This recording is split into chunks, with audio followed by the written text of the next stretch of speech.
Well, hi everyone, and welcome back to my YouTube art tutorial channel. I'm a professional artist working from my studio in Essex in the UK and looking really at in the countryside. This lovely scene, as you can see, the lovely old beamed building in the beautiful village setting of Writtle. Well, here's the setup. Got my normal sort of layout, brushes at hand, water jar, all the paints. Just got to freshen those up with water, because they do tend to dry out here in the studio quite quickly.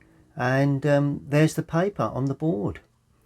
So, well, the first thing I'm going to do is to lay in a simple sky with my number 4 mop brush. Quite a simple sky going in. Going to pick around.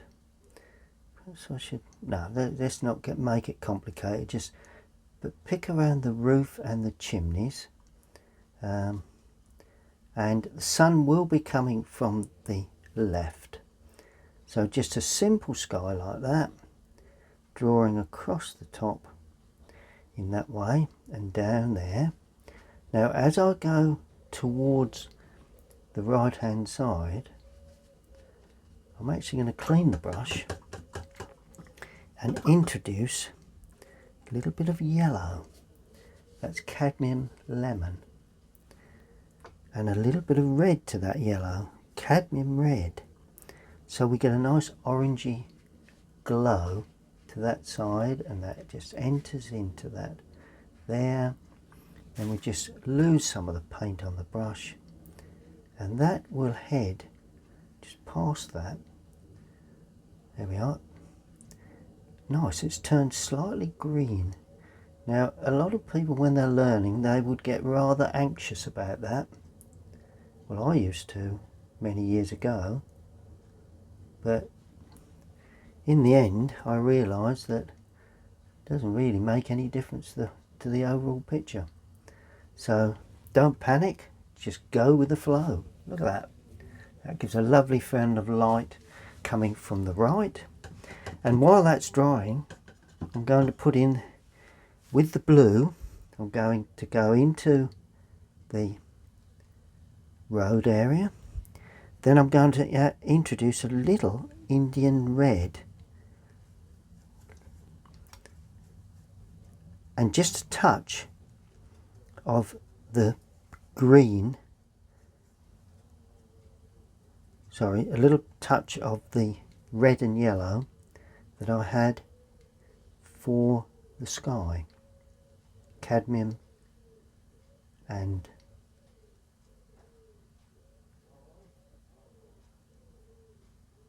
Windsor blue. And then as I get right into the foreground, I'm adding light red to that, and just pull that across, and even more light red in the foreground. Looks a bit dark, but that will dye back considerably, as those of you that paint with watercolour know. That dyes back very, very quickly when it dries. I'm just lifting off, just took some a little bit of moisture off of the brush, and that really is the first part of the painting. What I'm going to do is to use a very, very weak warm colour. It's a yellow and a red, cadmiums, yellow, cadmium red, to sweep across the painting like that. There we are. Because I want to get that feeling that there's light coming from the right. I'm even doing it in the distance there. And now I'm going to allow that to completely dry. Good. Well, that has completely dried. While I had a quick cup of coffee. Now, where do we go from here? Well, we've got the sky on, we've got the road in, we've got some light coming across the front of the building, although it's potentially white. We've got light coming from the left, which is always a good thing to pull in a little bit of colour just to show that. Now I'm going to use my number 10. It's a Dale Rowney brush. Doesn't point particularly well, but it doesn't really matter for this. And I'm going to use light red with a little Indian red. No, I think I'll change that. Light red with a little cadmium red. And now I'm going to introduce now my mule stick. Now lots of artists use these to support their hand when they paint.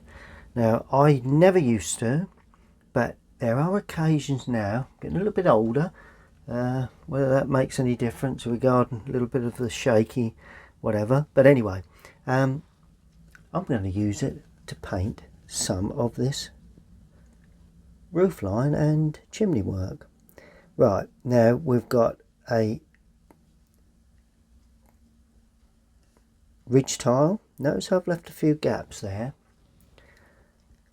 and I'm going to paint down the roofline like that, leaving the odd little gap, or perhaps even more than the odd, where the ridge tile meets these areas. There we are. So we've got a little bit of a separation. Now I'm adding more light red, no more cadmium red, so this will thicken up the colour a little. Just hold the angle of that. So we went from very light, now we're coming down, painting around there, a little bit darker this time with the light red in there. Fairly light that side, we've got greens coming in. Now I'm adding burnt umber with that. Burnt umber and light red to give it an even darker feel to that area. There we are. So it's ringing the changes all the time to try and get a good variation of tone and colour, which I think is a good idea. And we finish somewhere about there. Here we are, and I'm going to paint a couple of streaks while it's still damp, just to introduce that colour, and then just drag the paint across. By dragging the paint it gets lighter, and that's going to be left as it is. More cadmium going in again for the chimney stack, like that. A little bit too full, the brush. If the brush is too loaded, then you'd get a slightly large amount of colour there, but that seems to be about right. Following the gable end, like that. I'll leave the pots. Now to that I'm adding raw sienna to give me a very much lighter red for that area there. It's more of an orange colour this time, leaving the green area unpainted, and another one there, pretty upright these, like that, leaving the green area unpainted yet again. They're quite a dense area. That's it, that's good. Oh, and then I'm losing some paint on the brush to paint in this. Now potentially it's the same colour, but because it's in full sunlight I've made it slightly lighter. Then we have some lovely sort of reds, starting off with not too intense there, bit of walling, that tapering. Now this is rendered, it's like a pink colour. So, but as I come forward I'm adding a little bit more red, the cadmium red, and you don't really see too much of the detailing of the top of the area there. Just going to paint that through like that. Going to put a yellow with this just to ring the changes a little. See the way I've varied that? And that sort of like comes to that sort of point there. Yep. Got a couple of little pillar there, another little one there. That's it. Then when we come to the front, we go back into the red again, taking away the yellow to produce a somewhat lighter tone, because potentially this is not in shadow. And then we've got the wall again there, and I'm leaving some little patches unpainted. Does that give the impression of tiles possibly? I think it probably does. Now, more yellow now into that red, almost all yellow, because, and quite weak too, because I'm going to paint this wall here. It's at the same angle as that more or less, so it's got plenty of light colour there like that. Then I'm cleaning the brush and I'm picking up light red. There's a bit of head fencing there, so this light red's got to be really light because it's catching the sun like that. There we are. So that's the fencing.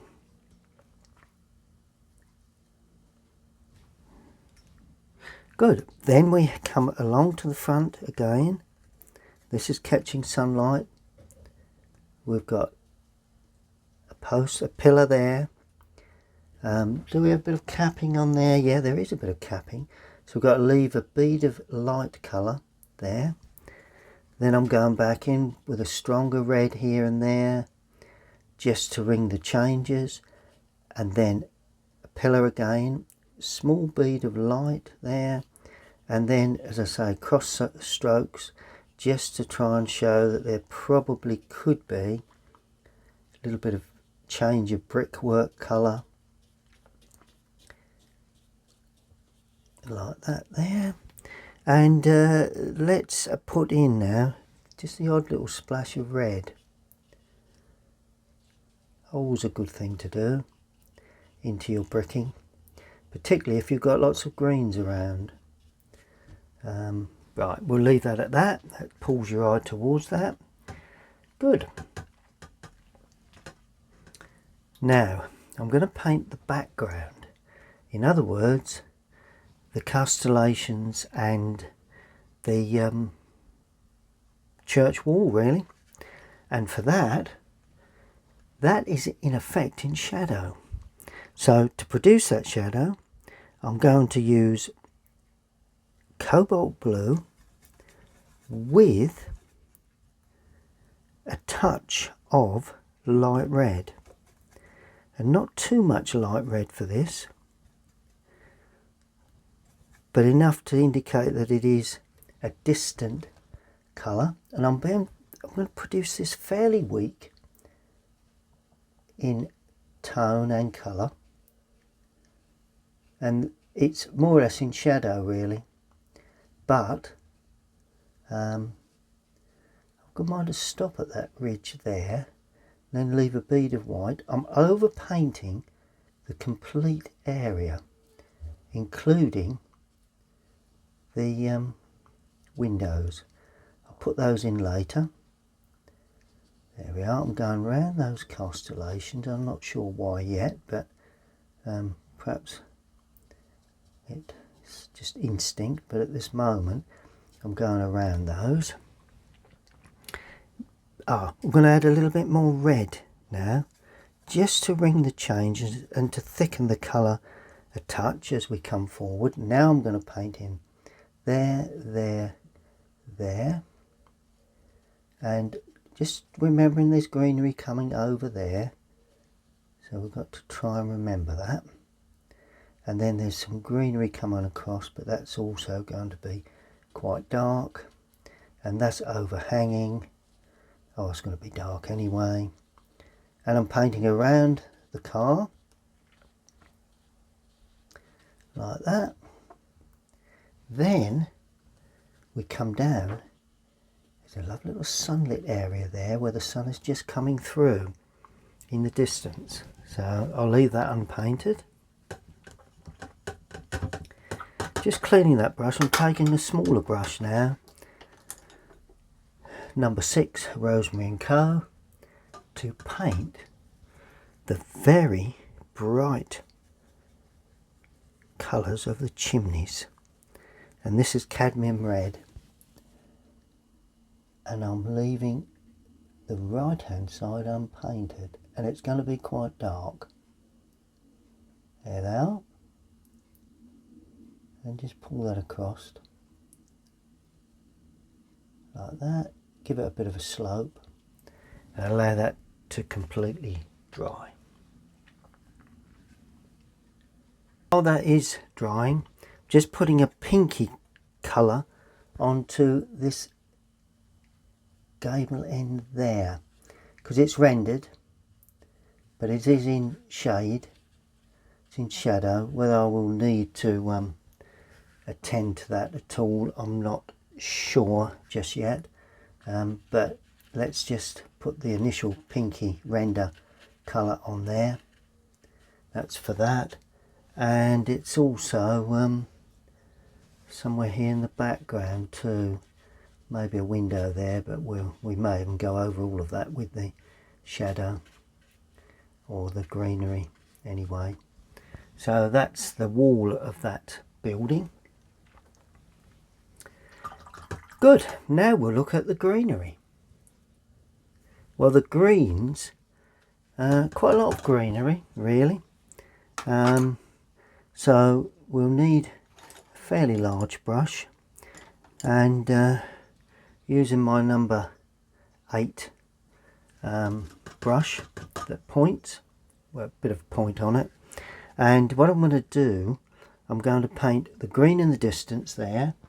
It's quite a nice green. I'm using cadmium yellow and cadmium lemon as well, but with a bit of blue in there, a bit of Windsor to paint that, because it needs to be of a reasonable strength of colour, like that, and that overhangs into that area there and just lays on top of the wall there. And then I'm adding Windsor blue to that to give some real strength to an area there, just to help. And I will indicate just a little bit of sunlight catching the tops of there by lifting off, and there. See how that gives an impression of a bit of light just catching the tops of that area. And then a little bit more blue with a little red in there, cadmium, that would do it. And this is putting a very dark, too much paint on the brush there.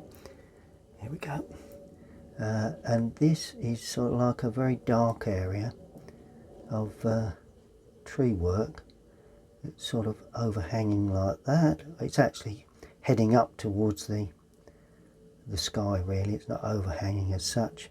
Not quite sure what sort of tree that is, but there we go. Painting around that car area, and that heads like that. There we are. So that's ringing the changes there. Now, with the same brush, I'm going to paint in some greenery here. Now, it's quite a formal hedge, but it is quite dark because we're going to have shadows running across. We can darken it with shadows, but I'm going to start off by using Windsor blue, but this time I'm going to use burnt umber, because that'll give me a nice dark green, reasonably dark green.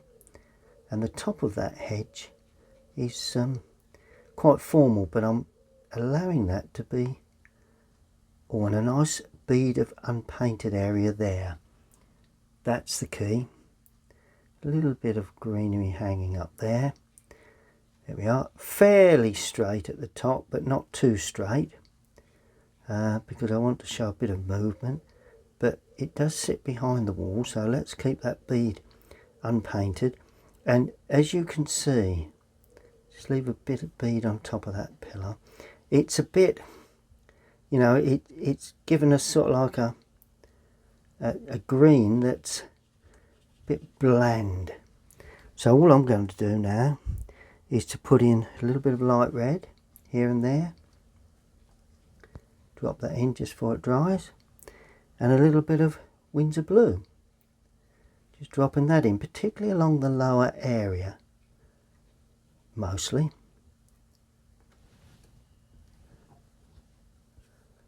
Pull that across there like that, red and blue, and all of a sudden that gives it a bit of lift. Clean the brush, plenty of lemon yellow going into that, so this is almost, well, it's not completely lemon yellow, but it's got a little bit of Windsor in there, but not a great deal. Removing some of the paint on the brush, we've got sort of like a pretty well domed, well trimmed planting area there. Is there anywhere else? Oh yes, there is another little touch there of this hedging that is just about in sunlight. I think that's probably it for that light sort of green. Good. So the next area then is the two big areas of overhanging stuff. Well, to start with, I can see that there is a bit of this yellow coming in there, so I'm putting that in while I've got it on the brush, leaving some touches unpainted, and that's going to go behind that. So I'm rubbing the brush out so as we've not got too much in the way of colour on there. There we are, and that's overhanging very, very nicely in sunlight. Then as we come down, we've got a bit of brown in there, so I'm adding light red and burnt umber to that. For some unknown reason, it's a little bit on the brown side, and it's still summer here. A bit of extra green going in just to freshen that up. So why that is, I'm not really sure, but who's to really argue with what you see, really? You know, a bit of red, quite light in places there, bit of hedging, then it goes dark, a bit more burnt umber in there, even a bit more blue to give a darker sort of colour, and that's pretty much finishes that off. Now we've got the greenery overhanging. Well, this brush does point well, so I'm going to use burnt umber with Windsor blue or phthalo blue. Now this will give us a lovely dark bluey green. That's what I'm looking for, a really dark blue green. And using the point of the brush, let's go even darker than that, more blue. Blue will really give it that punch. There we go. And start off fairly well back. There's quite a few gaps, not so much there, leaving some touches so we can see the sky. We get the fin of light coming through. That's where the clump of greenery is. While the brush is fully loaded, you can do the clumps like that. Then as we go to the outside edge, we start to use more of the point so that we can begin to see not individual leafing, although that's what I can see with my eye, but I'm actually showing some real overhang, and I'm actually bringing that across that building there, because it does. There we are. And then all of a sudden you're really breaking out into these more open areas of the leafing. Notice I'm not covering it too much to start. I can then go back and make more denser areas, but if you go too dense too early, then you can't, you can't take it off, obviously. And lifting away is not my favourite thing to do. So that's that, which is good. All we do now is add more blue, and I'm adding a bit of red to this. I'm going to use cadmium red, because that will really give us the density that will show the light coming through in this lower area. Now it's very, very dense here, and it's over painting on that what we've just painted, really. So plenty of red now, give it a real dark sort of feel, and then use the point of the brush just to indicate some. It's all part of the same tree, I think, this anyway, but it will enhance the overall picture very, very nicely at the end, leaving white where it's just some little touches of white there. And there is a tree standing in this position that gives this overhang, so I'm not making this up. This is exactly what you would see if you stood there. There we are. And now we've got the fin of light behind that dark area of tree. Right, to that I'm adding cadmium yellow again to bring it back to a slightly lighter green, because I'm going to treat this in a similar sort of way. It's got a bead there, I don't want that to run into the... That's it. To treat this in a similar sort of way. Okay, so we've got, but it's a little bit lighter, because although it's not in full sunlight, well, it may be, but it still has a little bit of colour. You can see a little bit of the dark tone because we're against the sunlit blue sky. So that will turn it more or less silhouette. And I'm just going to be a little bit lighter with these touches. It's all a matter of touch and feel, really. And there is another tree, similar to that coming in on this side. And if you can get that sort of technique working through the picture, then, this sort of thing enhances most pictures.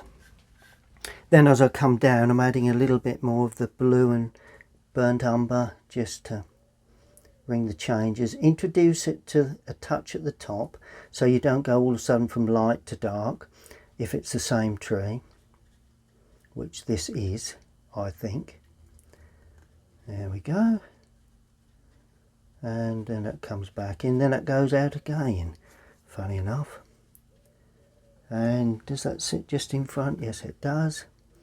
So I'm just pulling out one or two little touches there, and it sits over that, and more or less like that, really. And there is some areas that overhang a bit further than that, so that's what I'm going to do.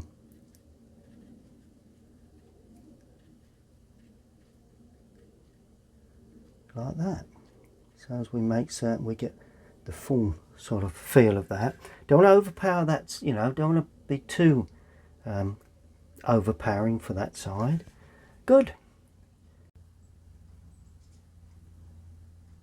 Now the windows are quite dark, but they're not as dark as the wood surround. I'm going to use my number 6 Rosemary & Co. I'm using, let's stick with the Windsor Blue. So I'm using Windsor Blue with a little bit of the red in there, and not too dense a mix, because they mustn't be darker than, the leaded lights mustn't be darker than the surround, the wood surround. And what I'm going to do, I'm going to paint like that, top and down, like that. These are a little bit longer. I want to get the feeling of light on to those windows. See the way I'm pulling down, trying to get a feeling of light catching what in effect is those load the brush a little more, which in effect is the leaded lights. I think there's another one there. That's it. Like that, and like that. Then just before it dries, pick up some more paint and just run across the top and down the right. Remember the sunlight's coming from the right hand side. So across and down the right will give you that additional feeling of depth to each glazed pane. All being well. And it is all being well because, you know, these are techniques that I've used quite a lot, but they're not foolproof, as is anything with watercolour painting. It's across the top, down the right. It would be across the top and down the left if the sun were to be coming from the other direction. So there we are. And that's your leaded light window glazing in. Now the red car in the background, that has got to be cadmium red. Can't be any other colour basically. And we've got a blue rear window, but let's put the red in first, like that. Then let's just move a little bit of paint, a little bit too deep in colour that, and then we come down. Then of course there's the yellow, there's the light, of course there's the yellow. Just paint that like that, yep. Then all of a sudden we need a really dark colour for the wheels or the tyres or whatever we've got there. So let's drop those in while it's still wet. Yep. And then clean the brush, and for the glazing pick up a little bit of Windsor blue and just paint that in for the glazed areas and blend that with the car. I think that would probably work pretty well. There we are.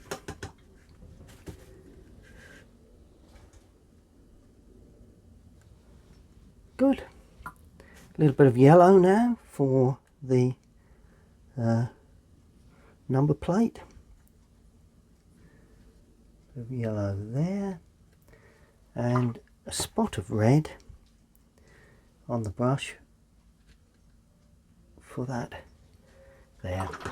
Yeah, we'll accept that, I think. A bit flat on the top, that's it.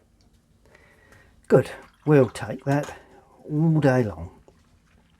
Right, in the distance, cadmium yellow, a streak of cadmium yellow where the sun is catching the grass, and then the rest is darker with a dark green, really, like that.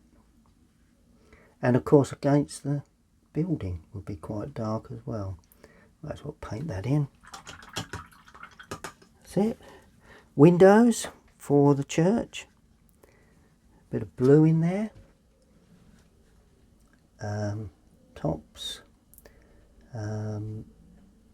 one there, one there, one there. Bring those down like that, and there is one here, I understand by the looks of things, which can just be seen in places. That's it. And its surround, Bit of yellow in there, bit of yellow in the blue. Simple sort of surround like that. Good. And then I think that's dry now. Burnt umber for the gate there, cross section, and then a more solid area underneath, and that can sit actually there, and then we just use the point just to get the sections in between. Stands up, and that stands up, and there is all of a sudden the gate is in. It's actually open actually, so the gate swings behind the wall.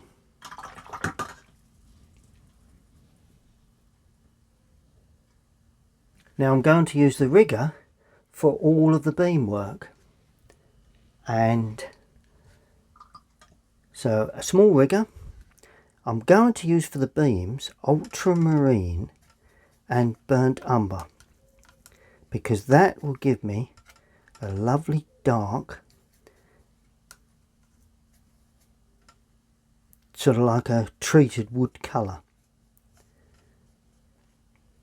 Use plenty of the ultramarine because I don't want it to be too brown. Maybe a little cadmium gone in there as well. Let's see what we get with this. Using the mill stick, I'm putting in the main upright there, like that. One there, one there. I'm going to leave gaps here and there because leaving gaps does help to show a little bit of the, there we go, just a little bit of the, gives a bit of interest. There's a beam there and a beam there. This one can be a little bit bigger. These can be just a tad bigger. That one in particular, those a bit smaller. Right, now I'm painting the main beam. It's got a bit of an arch to it. It's how these old buildings are built, and that's what makes them so interesting. You know, it's the architecture. And then we've got the surround of the window. Actually, there's no white, so we're going to paint down like that. If we leave some touches of white, I'm not that worried because it gives a lovely feeling of light. Oh, there's a main beam that comes down there like that, and one down that side. Doesn't matter if the brush skips a bit because that's quite a normal thing to happen, and it helps to show a bit of light on the woodwork. And that comes down like that, like that. Then we have the ones underneath here. Obviously we're going to have a lot of shadow work on the front of this building, so that's going to be an advantage. Oh, and there's a lovely beam that runs across there like that, and see where it's skipped a little. I'm going to leave that because I do like the way that skips a little like that. Now round these window frames like that. Here we are. Do we have any down the side? No, we don't. Just a bit of overhang there. We have the gutter runs across there like that. Let's just enhance that just a little more. And then we have beam down there, and try and put these in very quickly, because the quicker they go in, the more realistic they actually look, in my opinion. But there you go. As I say, it's not an architect's drawing. It's purely an impression. So we're not counting the number of beams that we're producing.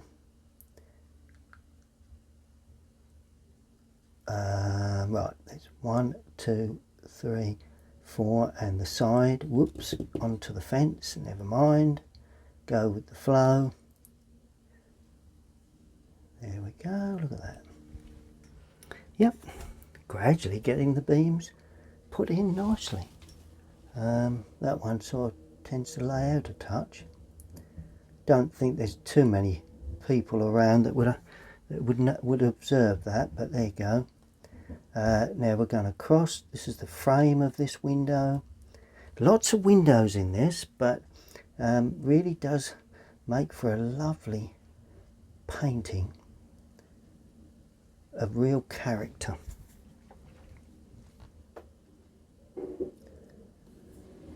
Now all we do now is purely wait for that all to completely dry before we look at shadow work and final touches. Well, I've given that plenty of time to completely dry. Now it's shadows really, and just 1 or 2 little finishing touches. Shadow wise, well, I'm using ultramarine and cadmium red. Not going to be too dark in places. It's slightly more on the reddy purpley side. Now I've got a small shadow that comes down there like that. It just sits like that. So that's a good start. And I do have a shadow that pretty much comes across. Now there's a little bit of sort of reflected light coming across from that. Now that's the car. Okay, now to show reflected light, I'm going to use another brush and just soften that in places. In other words, just a damp brush. Just like that. Then I'm going to bring the shadow across again. So you can see glimmers of areas that aren't shaded. And the same here. It's just an area there that's pretty much light. Then all of a sudden we come into shadow again. And this time as we come forward, it's a bit more distinct too. A little bit of light there. There we are. So that's the shadows on that particular area. Right, next we will have a very, very nice shadow underneath the overhang of and down the left hand side of the 2 chimneys, like that.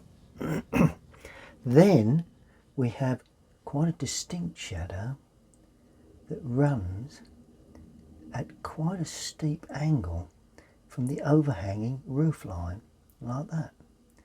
But of course it only runs as far as where the roof overhangs on the front edge there. So it's all observation, to be honest with you. You know, it's all about observation, but it does have a really superb effect on the overall outcome. Right, now this is where we have another lovely shadow cast from that roof line back onto that area there, and it runs like that. We are a little bit lighter, and you can see the warmth of the tile work coming through here, and that pretty much finishes like that. Good. Now I'm adding a little bit more blue this time, not too much. Ring the changes, my favourite saying. And we do have just, yeah, right. So we have a little bit there, right, and a little bit just across there. Pull that back onto that, let that dry. Then we have a little bit from the overhanging roof line of that, like that. There we are. So it's all in keeping with the shadow feel. Then of course that roof line would create an overhanging shadow there, right? But it would go up at that point because there is a certain amount of light on the front of the building. So it's just knowing where these shadows would lay, and of course getting the right mix and everything else that goes with it, really. Good. Now there is then a casting shadow under the gutter, right, and it comes pretty much across there and then down there. And this is, can you see there's a bit more blue in this mix? Actually passes that, comes down there like that. Not sure whether it comes at an angle. It probably does because of the, right, yes, I think it does. It comes at a bit of an angle like that because of the roof line. Here we are. Don't overwork these shadows. Lay the colour on, let it completely dry. Good. Then we have shadow work under this overhanging building. There's an overhang there. But of course, that comes down to there.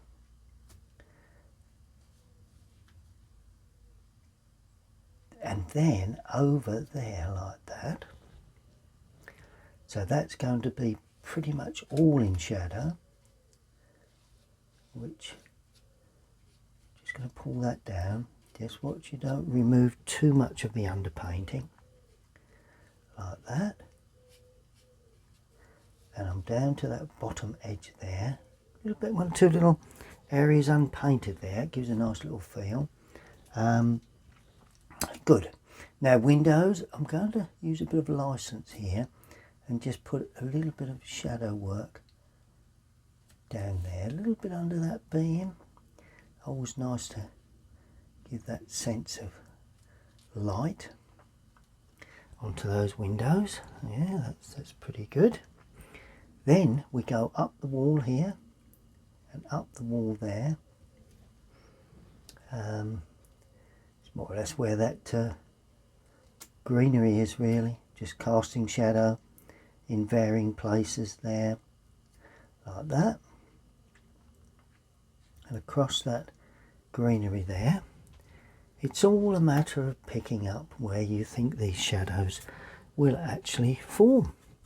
Now I'm adding more red now, so it's quite a purpley shadow now. And what I'm going to do, use plenty of water. So I'm going to go down there, down into that. So you can then see this area in shadow. And then there's some shadow here, particularly in this area, and the overhang there, touches there. But it's not everywhere, and I'm going to soften that in places because there again, get the feeling of reflected light. It's what they call a reflected light theory, where, you know, some of the light from that building, that wall, and perhaps on the edge of that building is reflected back. A bit more there, a bit more blue now going in. Bit over the car, like that, get that completely in shadow. That will gradually come back through that. Good. Now we're adding more blue, a bit more red, but not too much, to get the real strong shadows on the overhang there. Probably a little bit too strong, so I'm just going to soften that again with a soft or a damp brush. Soften the top, sweep that across again. That's it. Soften there, because we're getting a lot of overhanging shadow that's soft at the top, and then you're getting streaks of sort of shadow running like that to the edge of that wall. And that is from a dappled shadow work from those trees. Yep, that shows that up particularly well, I think. And we let that soften there. And there is a little more blue now going in, considerably more blue, because there's some lovely blue shadows that run across this foreground here. I'm just softening in places because this is the key to getting those subtle changes of light that we do see quite often. And we're going to put a subtle change of light up there and extend to that, and then that's going to be softened there like that. That's it, and see the way that extends into that. So it's a variation of lights and darks. Touch down there, bit of shadow work there, shadow work there, and really all along the top there, one or two little bits of light left, but mainly nicely down the top, leaving some of the red. See the way that red is coming through now into that shadow. Love it. Really enhances that superbly, and that sweeps through. We've got shadow again there, like that. That comes up to there like that. Then more blue, a bit more red, and then we've got that sort of like bluey sweep that is quite intense blue, really. It sweeps across this foreground, and that is from a tree out of picture to the right, from probably that tree actually. Thinking about it, yeah, that's where it would come from. And then we've got some dappled light there.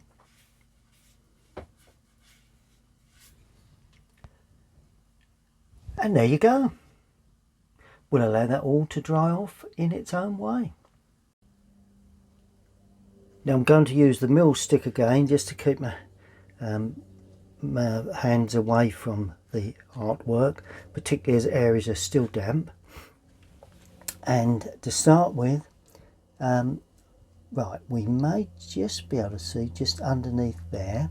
So I'm using a rigger with some very dark sort of red paint and a touch there underneath that gable, and that actually stands out like that.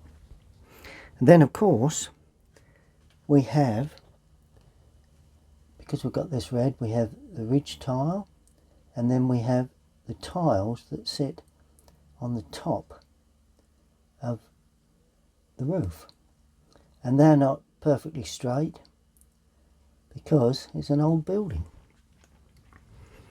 And there you go, sharpen that up, and the same will apply in a lesser way to that area there, like that, and of course down there, a bit underneath. There we are. Trying to think where else we're likely to see form of detail, really. Sort of warm detail. There are one or two little areas, sections here. I think they're sort of like areas of the wall that we can see there. Don't do too much to that. Tell you another place where it could be very useful. In parts of the wall there, where the wall meets the path,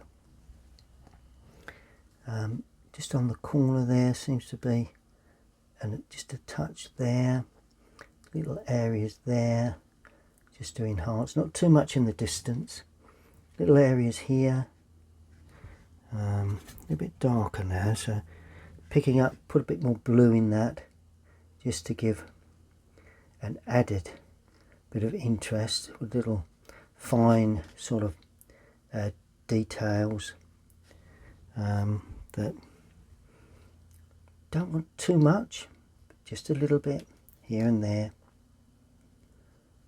And just as you run out of picture, And as you run out of picture, we don't need too much of an interest there.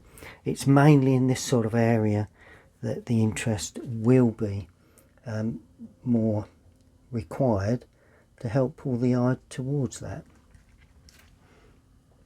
Yeah.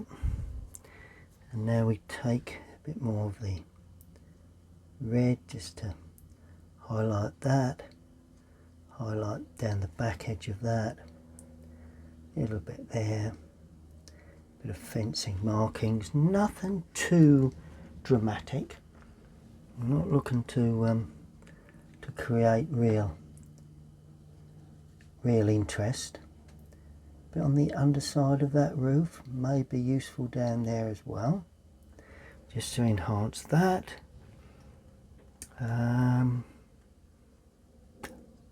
Overall, I think we're virtually there.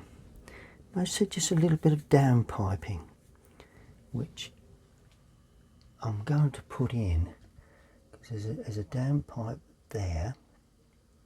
And does that go? Yep, that does. That goes out and right the way down. And oh, there is a bit of gutter. Oh, well, that runs, that's where that down pipe comes from then. Okay. But apart from that, I honestly don't think that there's too much more to do. There's a bit of an edging there to a path, which is a little green, so I'm just picking up a little green with the rigger and just sweeping that on, really. There we are. That just gives it that feeling of a grassy area. One or two little greens, I suppose, here and there along there. Two little touches of green there. Two little darker greens here and there. A little bit here and a little bit there, just to give that aged look, which is something that is always useful to do there again, to finish it off. Okay, let's allow that to dry, take the seal away around the outside and see the picture in its sort of framed form, really. Well, I hope you enjoyed that video, looking really at this lovely scene. As you can see, the lovely old beamed building in the beautiful village setting of Writtle. It's come off particularly well, I think. I enjoyed the overall painting process, and I hope you've learnt or can pick up some fine details and some colour mixes, and also the way I actually did the particular drawing. So if you have enjoyed that, please subscribe to my YouTube channel, and we'll see you all again very, very, very soon. Thank you very much for watching.